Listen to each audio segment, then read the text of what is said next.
Good morning and welcome to the April DAC Monthly Webcast. I'm Jennifer Stafford, the Director in the Division of Assessment and Accountability Support, and we welcome you to our first ever home edition of the DAC Monthly Webcast. How things have changed since we were last with you in the studio for our March DAC Monthly Webcast. A lot of things have changed since then. We've had so many wonderful acts of kindness through our schools and our districts that are continuing to support our students and their families through this unprecedented time. We hope that you are safe. We hope that you and your family are healthy as we continue through this national emergency. As a Division of Assessment and Accountability Support, we are committed to continuing to support our district assessment coordinators and our building assessment coordinators as we go through this situation. Our goal is to continue the good support that we have always given to you in the school and districts in the past. We're committed to continuing to provide for you Monday emails, special DAC emails, and returning calls and emails, as well as communicating it with our monthly DAC webcast. We are presenting remotely from all of our home locations at this time. Many of our division and our office have telecommuted in the past. Oftentimes when you've called, you may be talking to a consultant that had been sitting at their home and giving you the support. So we are continuing that from our home locations to support each of you. Now, KDE is working almost 100% from our home location. So we're telecommuting for 100%. So KDE is doing their part to keep Kentucky safe, to continue with our sheltering and stopping the spread of the virus. Because we will overcome this. We're a strong Kentucky. We are committed to overcoming this, and together we will do it. So we're so glad that you are home and you are in your hopefully safe location and are able to join us this morning. We do have a good agenda for you, and most of the information that we are going to present today is information that is updated. So we have a good agenda for you. The first topic that we will talk about is the coronavirus and the state waiver. So we have announced that. We did that back in March, and we want to provide you some additional information. Shara Savage is with us, and she's going to give us some updates from ACT testing. The March DAC Monthly Webcast, Shara announced that we would have a emergency date of April 14th, which would have been 2 days ago. Since that didn't happen, she does have some exciting news for a fall option for us if we're back to normal at that point. Jenny Larkins is going to present some new resources for you and our new web page. It has a new look for you. We've got new resources. We've got new parent and educator resources. So we're looking forward to sharing those. They've already been shared through a DAC email, but we wanted you to see them for yourselves if you haven't had the opportunity to link to those yet. Jennifer Aiken is going to provide us some updates on the K-Screen materials and training that is upcoming. We also want to remind you that we have a survey out on the Kentucky Academic Standards online field test and quality of school climate and safety survey. Many people have responded to that survey already, but we want to just make sure that that deadline is approaching, so we wanted to remind you of that. And finally, we'll share some exciting news about the social studies online field test in the fall. We are taking your questions, and if you can and would email your questions to dacinfo@education.ky.gov. At the very end, we'll ask Pam Powers, who is monitoring that email account, to share your questions, and we will have a question and answer time with you, as we always do. So again, we want to provide as much information as we can for you in a timely fashion. So let's begin with the coronavirus and the state waiver. Through our national partners, we in Kentucky have many national partners, and we stay on top of the topics and national conversation through many organizations. One being the CCSSO, the Chief Council of State School Officers. So CCSSO facilitates many conversations around assessment and accountability and other topics. So as representatives from the department, we are in contact with that organization, and they facilitate conversations with the U.S. Department of Education. On Friday, March 20th, the department representatives had a call facilitated through CCSSO, and they announced the state waiver from assessments and accountability and particular reporting aspects of reporting publicly. So that state template was shared with states at around 2 o'clock that afternoon, and by that evening, our interim commissioner, Kevin Brown, had applied for that waiver. We were able to get a tentative response from the department and a formal acceptance of our waiver letter then that following week. So while all 172 Kentucky school districts are now using non-traditional instruction program that's able to ensure that all students continue learning while the school buildings are closed, and the in-person classes are at this point canceled through the end of May, or excuse me, the 1st of May, then we wanted to utilize that flexibility in waiving the state assessments as well as the state accountability. Since student performance is measured on those assessments that we are not administering this spring, and they were used for the accountability, so it was very natural that the state waiver combined both the assessment as well as the accountability. So KDE was among all states now that have applied for the waiver and received formal or tentative acceptance of that. So we will continue with that waiver. Now that's just a 1-year waiver that we have received for this year. Now we do have the good fortune of the fact that we were able to administer a couple of things this past year. We started out in the fall of 19 with K-Screen. The kindergarten screener was given to our kindergarten students upon entry, and that information was released in December, so that's out there, that's publicly shared. Then we moved into January and February and had the administration of the access assessment for our English learners. So we do have a complete set of English language learner proficiency exams. So we have that administered and we are complete. Other states are not in the same situation on the ELs because they had chosen a later time frame to administer that assessment. So Kentucky's in a good shape with our EL and the access testing.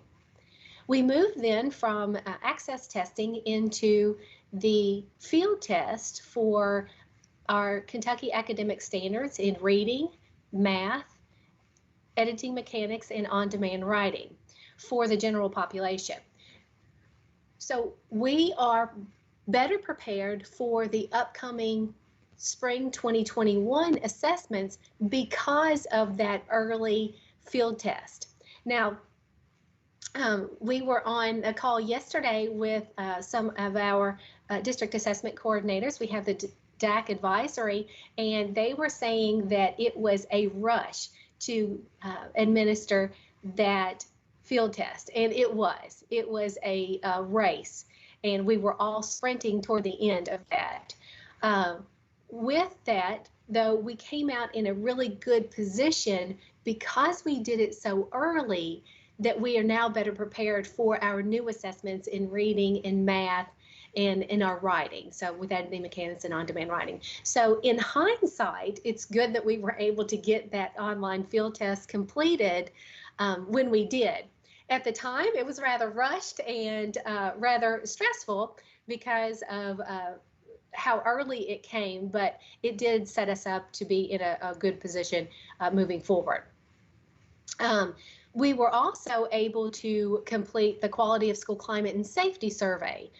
So we have that data back from our vendor at this point. And I will note for you that we in the Office of Assessment and Accountability have reviewed some of that data and are looking at particularly the participation rate of our schools.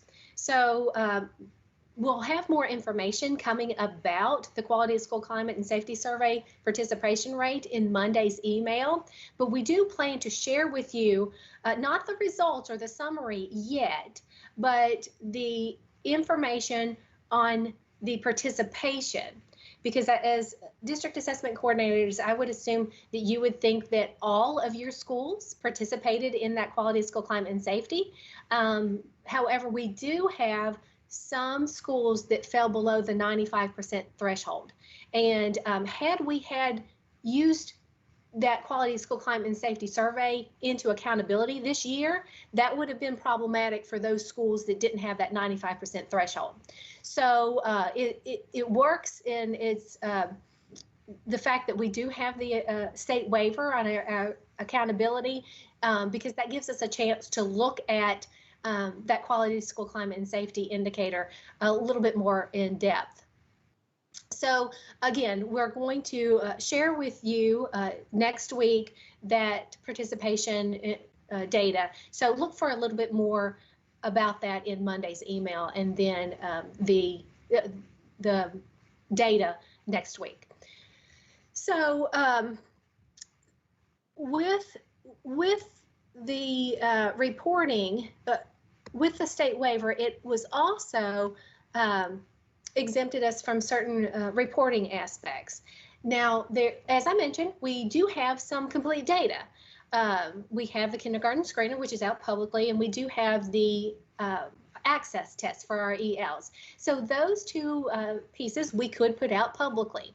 The other pieces that we have that are incomplete, which includes the Quality of School Climate and Safety Survey data, is incomplete. And the reason it's incomplete is the fact that our alternate assessment students that participated in that program, they were scheduled to take the survey during their window 2. So those students did not get to their window 2. So our alternate assessment students were unable to take their Quality of School Climate and Safety Survey. Without their important input into that survey, it will not be made public. So unless we have a complete data set, that information will not be made public. So we don't want to go out with anything public that excludes any of our important student groups. So the Quality of School Climate and Safety Survey will not be made public. But again, we're working toward providing some high-level detail to our schools and districts. Let's turn now to Shara. Shara, again, is going to provide us an update of an opportunity for our students to take their ACT administration that is state provided. Now, as I mentioned, on March 10th, we did have a good number of our schools in our districts who were able to administer the ACT. However, we did have 3 districts and 2 schools that were unable to take the ACT. We also had students who were absent on March 10th and were unable to take their free administration. We also had special needs students who may have been there on March 10th, but were unable to complete their assessments.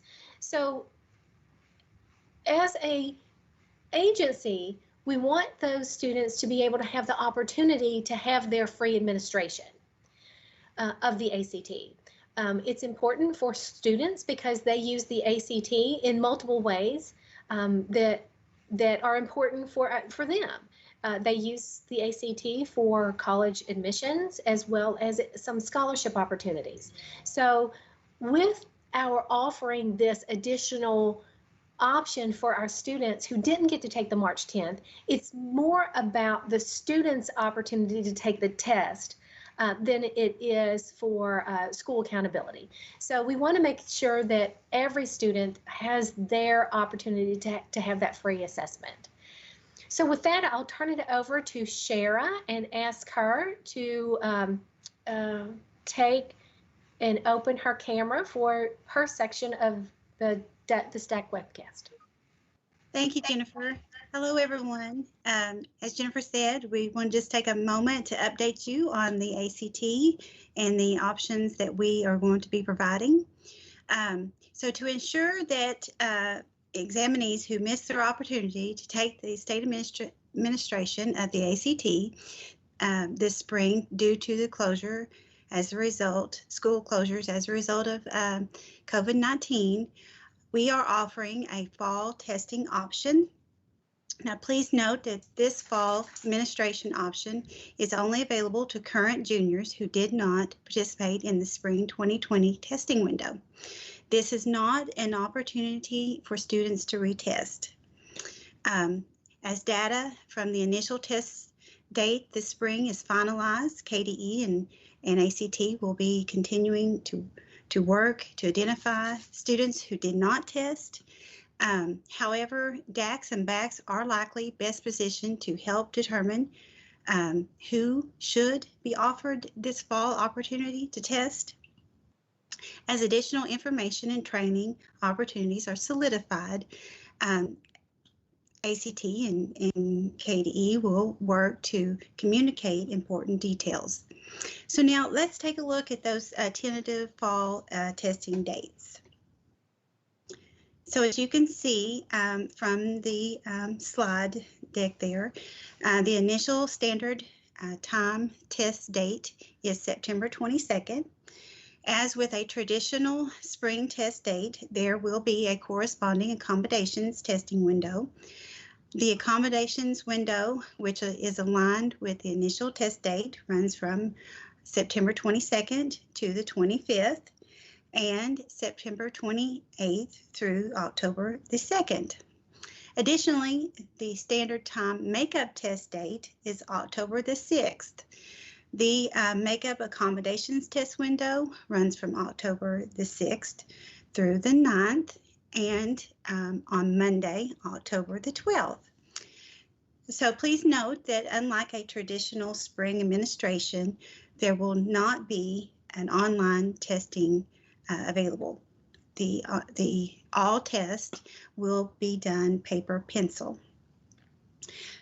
So this is the update that we had for you for ACT. And at this time, I'll be turning it over to Jenny Larkins for an update on the KDE web pages. Thank you. Thank you, Shara. Well, as Jennifer mentioned, we had a lot of things affected by the coronavirus, and now the web pages are one of those responses that KDE had to that, to the issues that we're having.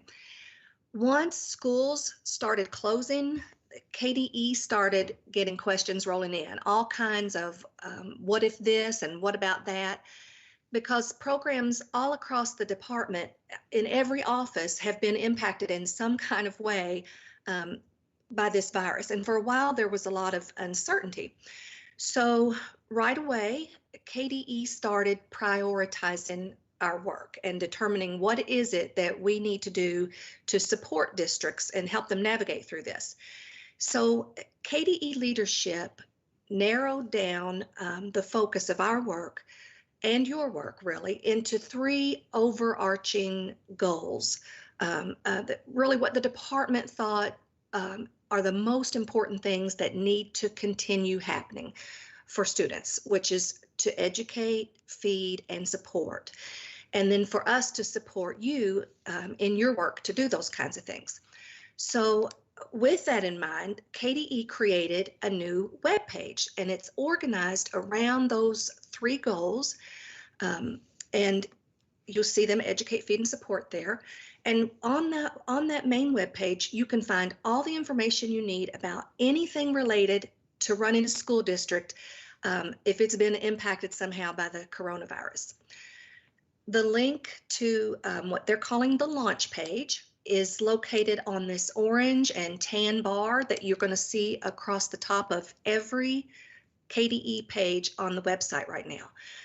If you see that circle on the slide there, that is the link that links to the main launch page. And when you click that link, you're going to be directed to the page that you see on the next slide. So that's what it looks like. So if you have any questions at all about how COVID-19 is affecting the work that you're doing, this launch page is a great place to start, because everything you're looking for can be found on this one central location. Next slide, please. So that way you don't have to spend valuable time searching all over the KDE website looking for individual pages of information. It's all right there in one spot. You'll see that the main content on the page is divided into those 3 areas that I mentioned a while ago: the educate, feed, and support. Each one of those areas links to other pages from the different KDE offices. We've all of our offices have created some new web pages to support you, so you're going to find them all there in one place where you can link to them. And when you go visit those other pages, you're going to find webcasts and guidance documents, all kinds of resources, FAQs, and so forth. So, for example, if you are looking for information on how to provide drive-up meal services to kids, then you would go to the category of feed, and then you would look under the banner of child nutrition programs, and you'd find that information there. Or if you're looking for NTI resources, then you'd find those under the educate category and then under the learning banner. So that's the main area. Well, underneath that main area, you see another banner that says FAQs. If you click on that link that we have circled here, it will take you to an Excel spreadsheet that contains the most frequently asked questions that KDE has been receiving from every office. So I'm not sure how many entries we have now. I heard someone say over 500 that are in there right now of questions and answers. Each day we're getting new questions, we're getting updates to information, and we're being asked to update this information daily. So if you go on there, you should be seeing the most recent information and responses to those questions that are available. Okay, next slide, please, Helen. Thank you. All right, so as I mentioned a moment ago, each office has its own COVID-19 resource page, or pages in some case, that the launch page links to. So from the launch page, if you want to visit the OAA page from there, then you will click that link right there under the educate category and under the learning banner, and we have it circled for you there. Or you can use the direct link that's shown on the next slide. So Helen, thank you, Helen. So this is what OAA's page looks like. We've got all of our information on just this one page here, but it's got a lot. Believe it or not, once everybody learned that testing and accountability had been waived, we didn't get a lot of questions after that, but what questions we do have are listed on this page. So we have, of course, questions about the state waiver, the that allows for testing and accountability to be suspended, questions about the ACT, end of course for early graduates, and so on. You'll find it all right there on this one page. We also have on this page a document called the Impact of Waiver on State Assessment Programs. And just as the title suggests, what's inside of there is how each assessment program has been impacted. So you'll get a little description of what's happening with that assessment program, and then also any next steps that you need to take as a DAC or BAC, if any, if anything. So that's on the main central page. And then on the right sidebar, we've compiled some parent resources, and educators can use those also, that are resources that are connected to the assessment. So as an example, the ACT Learning Academy tool to help support ACT administration is on there. So lots of great resources that have been pulled together. So that's kind of our attempt here to help support you with anything related to COVID-19 and the impact that it has. Hopefully the pages will help you. We're going to continue to update them again as long as it's needed. We'll have it up here. So bookmark those pages and keep checking back for any changes and updates. And now I'm going to turn it over to Jennifer Aiken for some kindergarten screen information. Thank you, Jenny, and good morning. Thank you all for being here. We just wanted to take a few minutes to let you know that you, along with the K-Screen contacts, received the April K-Screen update email this morning. I just wanted to take a few minutes to highlight some of the important information. The Brigance Materials ordering window closes tomorrow, Friday, April 17th. Please contact your K-Screen contact if it isn't you to make sure that your materials have been ordered, and they are to be emailed directly to Curriculum and Associates. That information is on the kindergarten K-Screen webpage. That being said, because of COVID-19 and because we have some uncertainty in if we will return to school and when we will return to school, as well as what next year may look like, we have decided to hold the shipment of those materials. We will be in contact with Curriculum Associates and determine a better time in which to ship those materials. So please watch that K-Screen update. They will come as needed for timely announcements, including the updated shipping information. And I will also include that in the DAC Monday emails. Next slide, Helen, please. And the training information.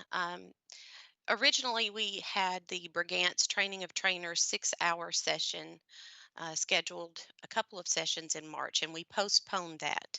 So in lieu of those face-to-face 6-hour trainings, Curriculum Associates has developed a 6-hour virtual training.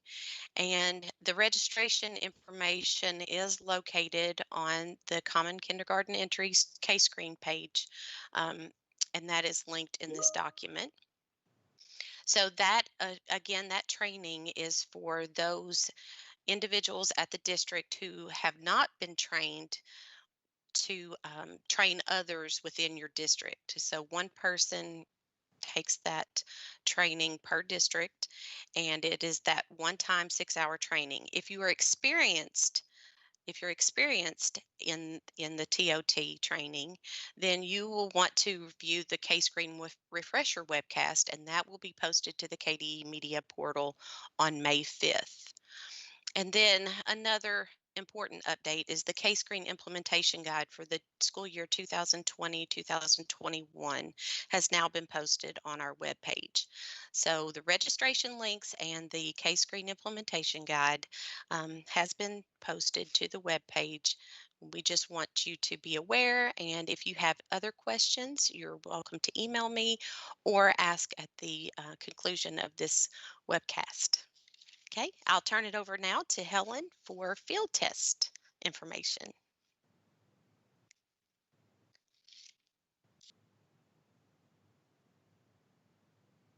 Well, good morning, everyone. I hope you guys are all staying safe and healthy at home.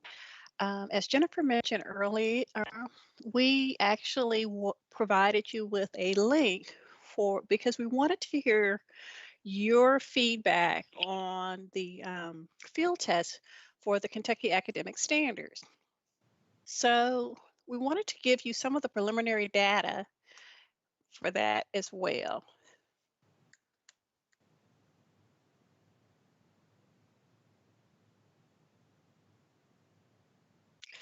So as a result, so far, as of yesterday, now this is only from yesterday, we have had a total of 451 responses. And we wanted to share this particular feedback information with you.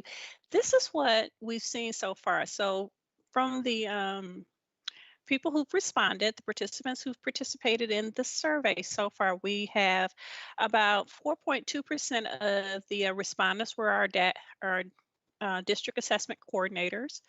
37% were our building assessment coordinators. And we also had the test administrators, really good response from them as there were like 24.4% of those, as well as the test proctors. We had about 36.4% that were test proctors.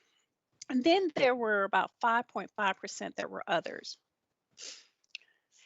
The survey is still open. We still have time. We're still looking to receive as much feedback as possible in regards to the survey. So you have KDE is seeking feedback regarding the online field test. You have until May 1st to, and the survey only takes about 20 minutes to complete.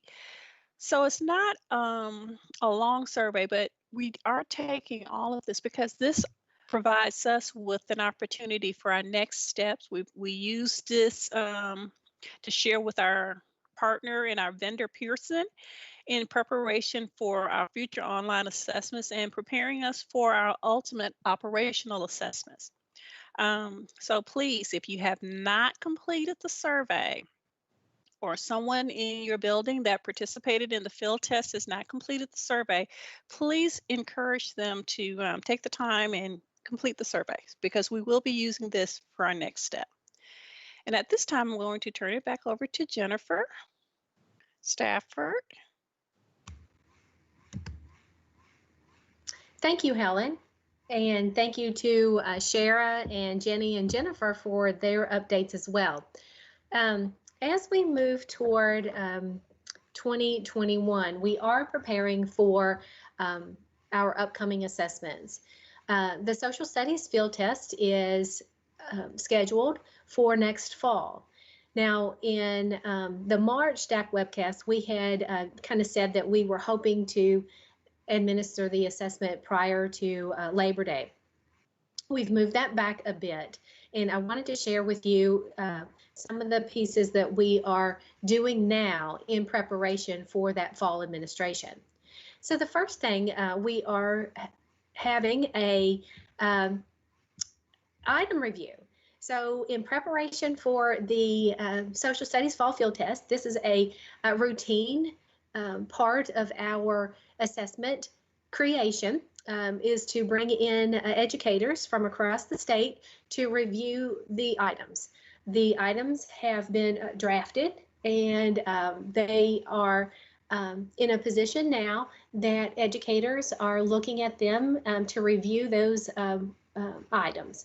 We have 30 social studies educators from across the state that they come from elementary, they come from middle, and they come from high schools that they represent all geographic locations. So all of our cooperatives are represented in this group. Because social studies is tested at 5, 8, and 11, we wanted that cross level representation. So we have elementary school teachers, middle school, and high school teachers looking at this. Now, the item review, as you can imagine, is virtual because we are all safe and hopefully healthy at home. We are asking our participants to review the items in the security of their home. On Monday of this week, we had, for our item review participants, had a training to train them on the review as well as the process and the use of an online application or tool that Pearson provides called Abby. And the participants are going into the Abby application and reviewing the items, making comments, accepting them, or suggesting how that the items can be increased in any way. Now, the item review is scheduled between the 13th and the 20th. So during the item review, they're looking at multiple pieces of the item. They want to look at the each of the items for their alignment to the standards, because that's where the assessments stem from, is the standards themselves. So they're looking at the alignment to the standards to see if they align to those identified disciplinary standards in social studies. They're looking at the inquiry practices of social studies and to see if the item aligns to the inquiry practice. They're looking at the measures of the intent of the standards, because there are differences in interpretation of some standards, and our educators in Kentucky know how we are interpreting the standards, and they want to make sure that the items align with that interpretation, as well as the depth of knowledge. So our participants are looking at the depth of knowledge and the content. They're looking at the item to see if the item is clear in what the question is asking, that it is concisely worded, that it's understandable at the grade appropriate level. So so they're looking at multiple different things on the item to see that if it's appropriate for that grade level. They're looking at the contents and any themes that are grade level appropriate. If the item is presented in a way that is accurate or that is appropriate for that grade level. And of course, they're looking at whether there's any any errors to it. So they're looking at grammar and content and punctuation in this item review as well. So again, the participants are working, and they have already been in there and reviewing the items, and we see that there's some good feedback that we're getting from our participants. Also, in preparation for the field test in fall, is we have a bias review. And in the bias review, there are not content people this time, but participants that are representative of the different role groups. We have many people that are looking at the items for different in a different way than the item review, where that's more about the content of the items. The virtual review are participants that represent different role groups, like our blind population or our ethnic population. So this is happening right now. There was a training this week. It was on the 14th, and the bias review is happening from the 14th through the 21st of April. So these the participants, again, they are from across the state. There are 42% of the participants are white, and 33% are African American, 17% are Hispanic, 8% are Asian, and then we have representations from parents, higher ed, special populations, and 25% have worked with English learners. So we have a diverse group of participants that are taking part in this bias review. Now, they are looking for more for fairness and sensitivity on the item. So they're looking again at a different lens than our item reviewers. So they're looking for such things as content relevance and language appropriateness. So they're looking at the vocabulary to see if it's grade appropriate. They're looking at if there's any ambiguous vocabulary or vocabulary that we don't often use here in Kentucky. They're looking at conditions, if there are things that aspects of the questions that would advantage some groups over other groups. For example, and this is just an example, that maybe in different parts of the state, the words shopping cart are used, where in other parts of the state, maybe buggy is used. So they're looking at bias in that regard. So in addition, they're looking at different groups. Is any of the assessment, would it discriminate or give advantage to students in certain ethnic, racial, or religious or political backgrounds, or for discrimination against possibly our English language learners or students with special needs? So they're looking at gender as well. So if a question may advantage one gender over another. So they're looking at the items in that lens, as well as geography. Maybe there is certain parts of the state that would have an unfair advantage if a question was more familiar, or the content of the question was more familiar in one part of the state than it was in another. So again, they're looking at the items for different types of biases. And one of the last things that our bias review is looking at is the sensitivity of the item. So if there were items that would possibly bring about high emotions or undue emotions that would possibly upset students.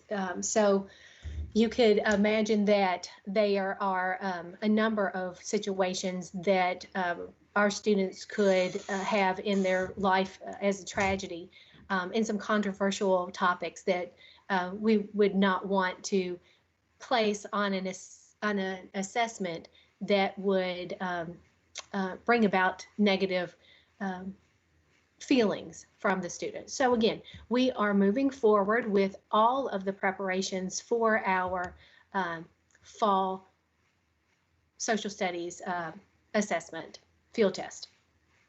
So now, when is the fall field test?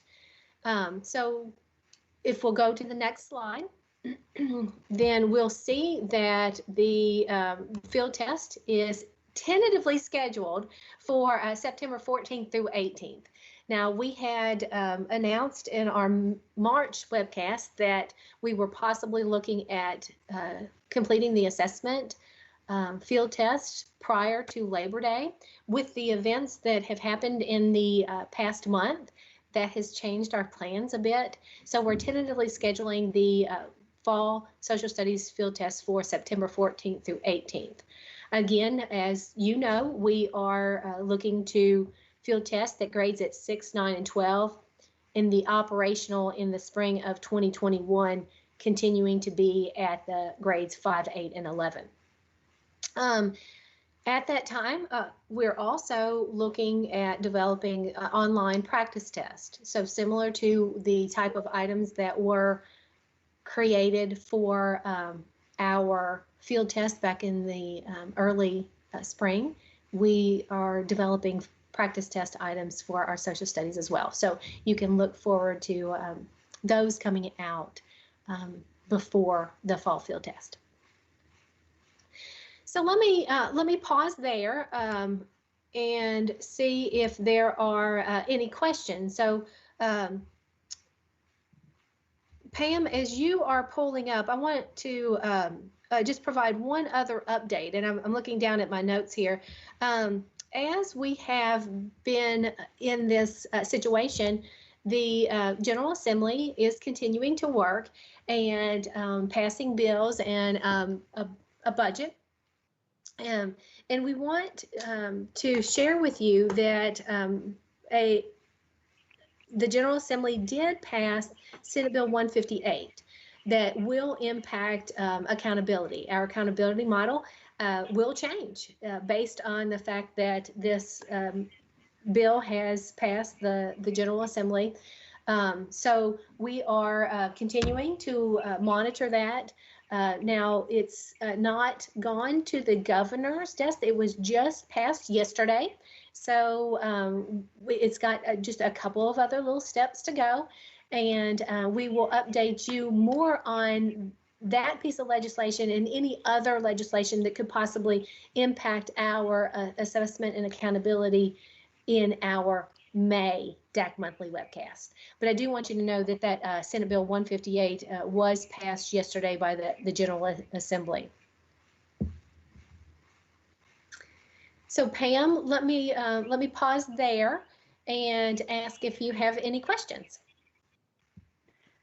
Good morning, Jennifer. Yes, we have several questions. We will need Shara back on. We've had several ACT questions, and we have several that have come in for you as well, Jennifer. So let's begin with our ACT question. Shara, are you still with us? Yes, I am here. Okay. When will the ACT scores for those who did take the ACT in March be available, and where can they be found? Those scores are sent to the schools and to the students 8 weeks from the time that the students tested. So 8 weeks from the March 10th testing window. Okay. And we've had another one on the ACT as well. Do we need to resend the accommodation papers for ACT in September, or will they carry over from the spring? Well, we are going to have more information about that in the upcoming weeks.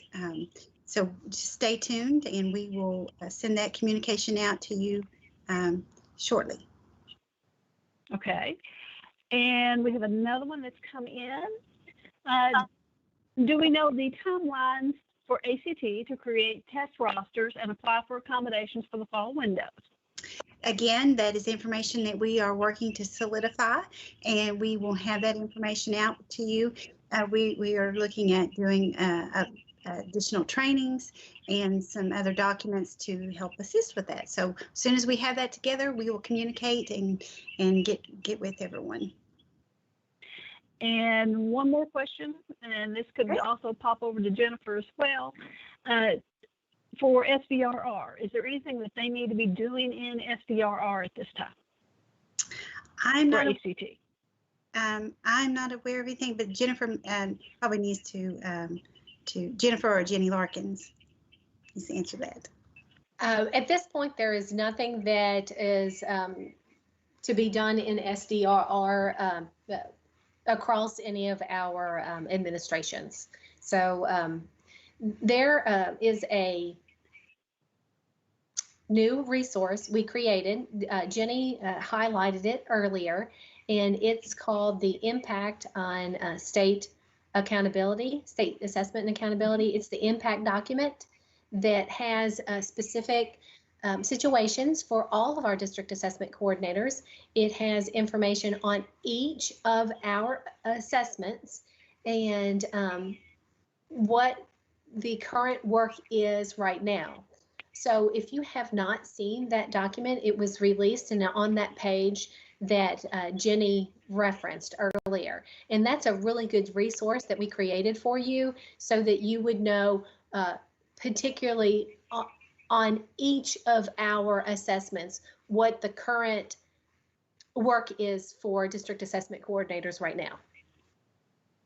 most of it is there's no work to be done at this point, but I think that you will find that that's a useful document.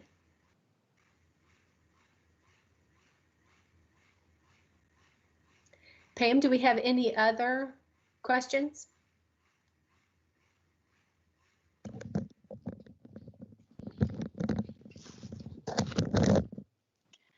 Sorry about that, folks. We've had a little bit of a glitch over here out in the wilds where I live. Can you still hear me, Jennifer? We still have another question for you and Shara. Yep, we're ready for your next question. Okay. This was well, this is really a Shara question. They've received their ACT scores. Are they able to share those with students, or are those scores embargoed? I am not sure. I believe Jenny or Jennifer would need to.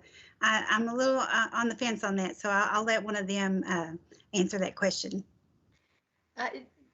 Shara, thank you. I'll take this one. Okay. For the ACT, the students should have their score reports first. So ACT's a hierarchy, starts with the student, then the school, then the district, then the state. So that's kind of the hierarchy that ACT uses. And so the students, if you have received their reports, the students should have already received their reports as well. And I've talked to a couple of juniors that have received their reports back. So I know that students are receiving those already. So I would anticipate that if you have them, then the students have them also. As for your question about embargo, the ACT is, we don't put any embargoes on that information. If you do share it, though, I would qualify that it may not be all of your students. So you may receive summary reports that is not inclusive of all of your students. So you want to make sure as you communicate with your boards of education or your public, if you do that, that it is not, possibly not, a complete data set. Now, if you were able to test 100% of your students at that time, then you would not need that caution on there. But I know a lot of our schools did not get the complete population assessed during that March 10th administration. So I would just encourage you to communicate the fact that it may not be a full data set as you are releasing that information. And we've also heard from a couple of DACs saying that, yes, the students have received their scores back. Good. That's great, because it's really important for our students right now. And again, that we want to have every opportunity for our students to have the their scores so that they can utilize it for college admissions or early admission deadlines and scholarships. And we have another question that's kind of an ask. The ACT window and the social studies field test, is there any way to separate those more? They're asking because they feel it will be stressful on the BACs and the ACT test coordinators. We do understand that, that it is a pretty tight timeline. However, what we have gotten is the fact that we have information from our Pearson contacts, and the time frame that they need to prepare for that online operational assessment for the spring. So there's a window of opportunity to administer that online field test, and then for the ACT option as well. So we'll go back and we'll look at that. We do understand the time tightline, appreciate that comment. And we have another question here about the quality of school climate and safety survey. that our students took this spring. Is there any way we can get the results back before fall? They would like to see some more detailed information on how their students responded. Sure, and we will provide summary data for our schools and districts. Absolutely, we will. We're taking this first step with the participation data this coming week. So that's the first step toward getting that quality of school climate and safety survey to you.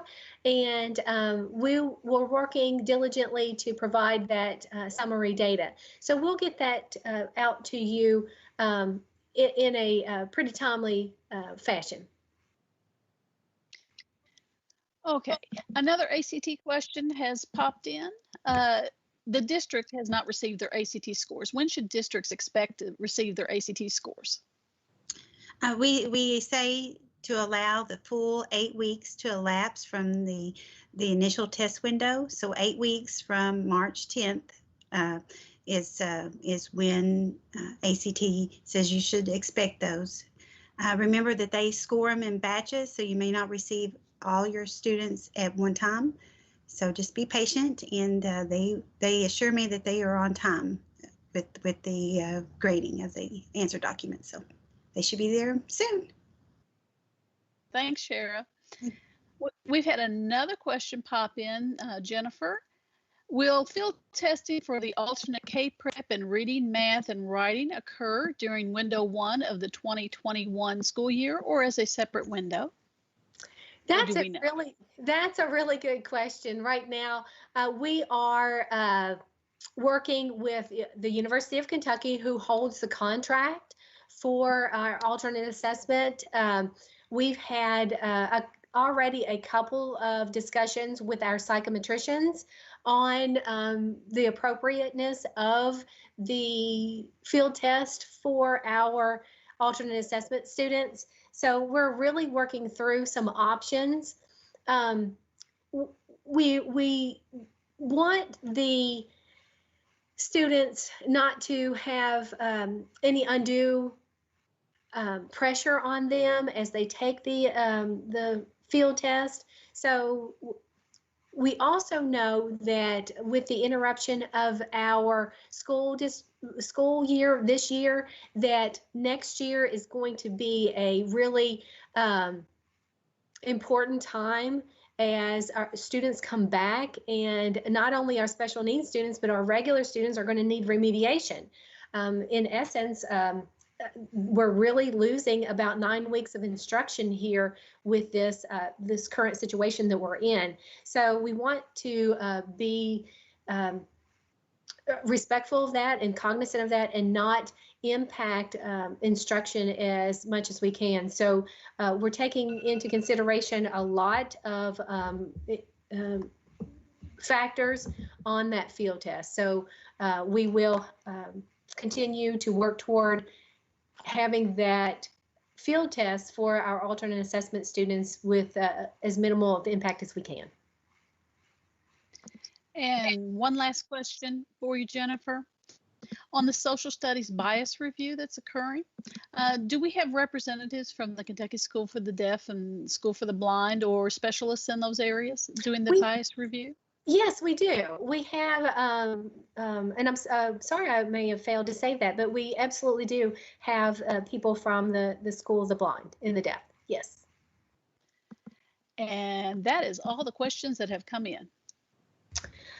Well, thank you for that. I'm going to look down at my notes because I wanted to update you. There was one other thing that we didn't put into the slides, but I wanted to make sure that you know, oftentimes we have situations where teachers or administrators have a allegation for their administration. And oftentimes that we, they are required to do an additional training, a 3-hour training with administration code and inclusions to special populations. It's not required, but several districts like to send their teachers and administrators to KDE to receive that required training. Every other month, we offer administration code and inclusion of special populations training at the department. And the next one is scheduled for May 5th. And that training will be offered, continue to be offered. So we have, at this point, we have 20 people that are registered for that, that training. We are offering it, and it will be a virtual training. We have a group that is working to make that session online through the Teams application and to make it interactive.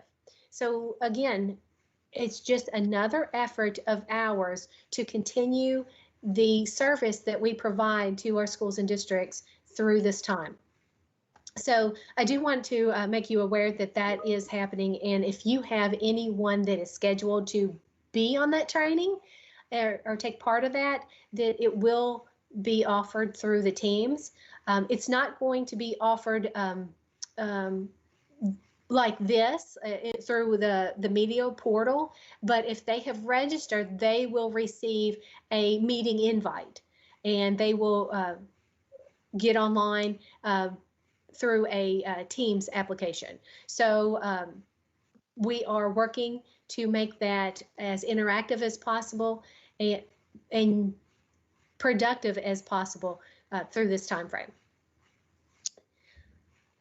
Pam, Jennifer. I'll ask one last time. Okay, do you have another question? I was about to ask. Yes, we do. If a teacher needs training related to a testing allegation, will these be scheduled through the summer? Will they be virtual, in person, a combination? What can you tell us? So yes, thank you for that question. They will be continue to be offered every other month as we have in the past. And we will continue a combination of in-person as well as virtual. We want to take this first one in May as an opportunity to try out the system. The Teams application has been working well for the past month. We've put a lot of pressure on that application, and it has filled our needs virtually. So this first one, we're really going to do a trial basis of it and see how it works. Get the feedback of the participants to see how we can make it better, if we can improve it in any way, and then based on that feedback and how it went that first time, possibly offer more virtual trainings for our administration code as well as the inclusions of special populations. Now, we do have a project also that we started many years ago that in 2016, we have a project that we have been trying to produce the administration code and inclusions of special population through a module with checks of understanding. And that project has been on the back burner for years now. And it's a project that we are going to pull back out and place it first and foremost, because we have time now that we want to spend on it and think it's a valuable project. Our goal is to have many modules and checks of understanding, so that if you have an online management system that you want to utilize, you can assign your classroom or your teachers or administrators to this online main module, and the teachers and administrators can take the training at their own pace. So that's another opportunity that we are looking to provide for our schools and districts. So we've got a lot of innovative approaches that we're going to try to take with this training. So that's a long way to say yes, there will be in person as well as other opportunities for our trainings. And we've had a couple more questions come in about the same topic here. The summary data that we're going to share with the districts and schools, the quality of school climate and safety survey, is that going to be the only thing, or will there be additional data that we will share with them? So we have full data sets that will be made public. So for example, we had the kindergarten screen full data set that we will provide, that has already been provided in the open house. We'll put that in the school report card in the fall when the school report card is opened. We also will have English learner data from our access test that will be able to be provided, because that is a full data set that has been able to be looked at, and the verification went through the WIDA contract with DRC. So there was some verification of that data as well that happened. So those two pieces of assessment data that are full data sets will be made public. Where we have incomplete data sets, like the quality of school climate and safety survey, that will not be made public. However, we do plan to provide summary data, some information back to our schools and districts. We're working right now through this first step toward that data with the participation data for our quality of school climate and safety survey. So this next week, our district assessment coordinators can look forward to getting some information about the percentages of students who have participated. And also in that this first set of data, you'll also get a listing of students who were able to participate as well. So as a first step, you will get the participation rate and attempted and not attempted, as well as specific information about students. Some schools fell below that 95% participation rate, and we want to get a understanding of why that 95% participation rate fell below that 95%. So we're going to ask some questions as a first step toward getting an understanding of that quality of school climate and safety data. So then after we get that process complete, then we'll come back with some summary data on the quality of school climate and safety survey. And that is all the questions that we have. Well, thank you so much for participating. Thank you for all the good questions. And I started the hour out thanking you all for your participation. I truly hope that you all are safe. I hope that you are healthy and that your families stay healthy. And we will, as Kentuckians, we will get through this. We'll get through it together. And we, as always, are here to support you in many ways. And one way that we want to do that is to support you in you being safe at home. So we are so glad that you were able to participate with us today. We wish you the best, and we will see you back here for our next scheduled DAC webcast on May 14th. So thank you very much, and stay safe and healthy.